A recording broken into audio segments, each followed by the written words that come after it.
So hello' everyone, যিসকল ছাত্ৰ ছাত্ৰীয়ে 2025 বৰ্ষত ফাইনেল পৰীক্ষা দিব সেইসকল ছাত্ৰ ছাত্ৰীৰ বাবে এই ভিডিঅ'টো। ইতিমধ্যে ডিচেম্বৰত তোমালোকৰ যি টেষ্ট পৰীক্ষা আছে সেই টেষ্ট পৰীক্ষাত আহিব পৰা কেইটামান পলিটিকেল চায়েন্সৰ কমন প্ৰশ্ন আজি ভিডিঅ'টোত ডিছকাছ কৰিম। গতিকে ভিডিঅ'টো স্কিপ নকৰাকৈ আৰম্ভণিৰ পৰা শেষৰলৈকে চাই যাবা বুলি আশা কৰিলোঁ। আজি ভিডিঅ'টোৰ প্ৰথম প্ৰশ্নটো হ'ল, মিখাইল গৰ্বাচেভে আৰম্ভ কৰা সংস্কাৰ দুটা কি কি? ইয়াৰ উত্তৰটো হ'ব পেৰেষ্ট্ৰইকা আৰু গ্লাছনষ্ট। এইটো প্ৰশ্ন বহুতবাৰ পৰীক্ষাত আহিছে আৰু এইবাৰো পৰীক্ষাত আহিব। তাৰ পিছৰ প্ৰশ্নটো হ'ল, বিশ্ব বেংকৰ দুটা কাৰ্যাৱলী লিখা। বিশ্ব বেংকৰ কাৰ্যাৱলীৰ ওপৰত পৰীক্ষাত প্ৰশ্ন আহে।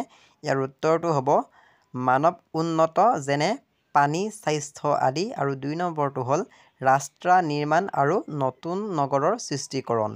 তাৰ পিছৰ প্ৰশ্নটো হ'ল, সমগ্ৰ বিশ্বত মানৱ অধিকাৰ হকে কাম কৰা দুটা বেচৰকাৰী সংগঠনৰ নাম লিখা।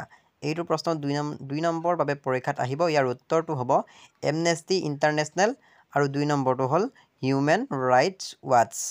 এইটো প্ৰশ্ন কমন হয়। তাৰ পিছৰ প্ৰশ্নটো হ'ল, নিৰাপত্তাৰ সম্পৰ্কে দুটা ধাৰণা লিখা।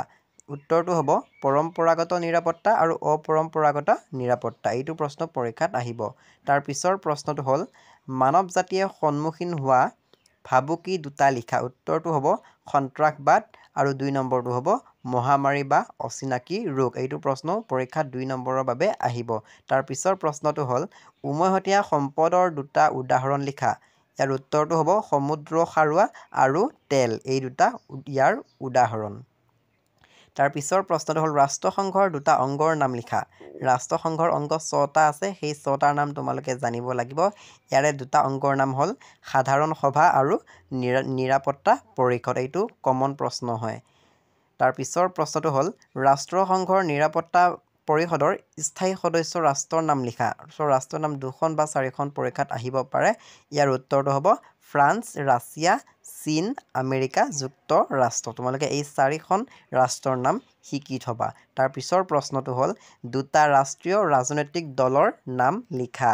ইয়াৰ উত্তৰটো হ'ব ভাৰতীয় জাতীয় কংগ্ৰেছ আৰু ভাৰতীয় জনতা পাৰ্টি। তাৰ পিছৰ প্ৰশ্নটো হ'ল, ভাৰত বিভাজনৰ দুটা পৰিণাম লিখা। ভাৰত বিভাজনৰ দুটা পৰিণাম হ'ল দুখন দেশৰ সৃষ্টি আৰু বিকাশৰ প্ৰত্যাহ্বান। এইকেইটা কমন প্ৰশ্ন হয়। এইখিনি প্ৰিভিয়াছ ইয়েৰত এক্সামত আহি গৈছে আৰু এইবাৰো টেষ্ট পৰীক্ষাত আৰু ফাইনেল পৰীক্ষাত ইয়াৰ পৰা তোমালোকৰ কমন পৰিব। সেয়েহে এইকেইটা তোমালোকে পঢ়ি যাবা আৰু যিমানবোৰ ইম্পৰ্টেণ্ট কুৱেশ্যন আছে সেইবোৰ মই পৰৱৰ্তী ভিডিঅ'ত দিম আৰু যিমানবোৰ কমন হয় সেইবোৰ মই ইতিমধ্যে দি দিলোঁ। তোমালোকে চেনেলটোত ছাবস্ক্ৰাইব কৰি ল'বা আৰু এনেধৰণৰ ইনফৰ্মেশ্যন বা ভিডিঅ'সমূহ লাভ কৰিবলৈ পাবা। যদি এই ভিডিঅ'টো ভাল লাগিলে লাইক শ্বেয়াৰ কৰি দিবলৈ নাপাহৰিবা। আমাৰ হোৱাটছআপ গ্ৰুপৰ লিংকটো এই ভিডিঅ'টোৰ ডেছক্ৰিপশ্যনত দিয়া আছে, তোমালোকে জইন হৈ ল'ব পাৰিবা আৰু তোমালোকক নেক্সট কিহৰ ভিডিঅ' লাগে কমেণ্ট কৰি জনাবা। চ' ভিডিঅ'টো চোৱাৰ বাবে বহুত বহুত ধন্যবাদ।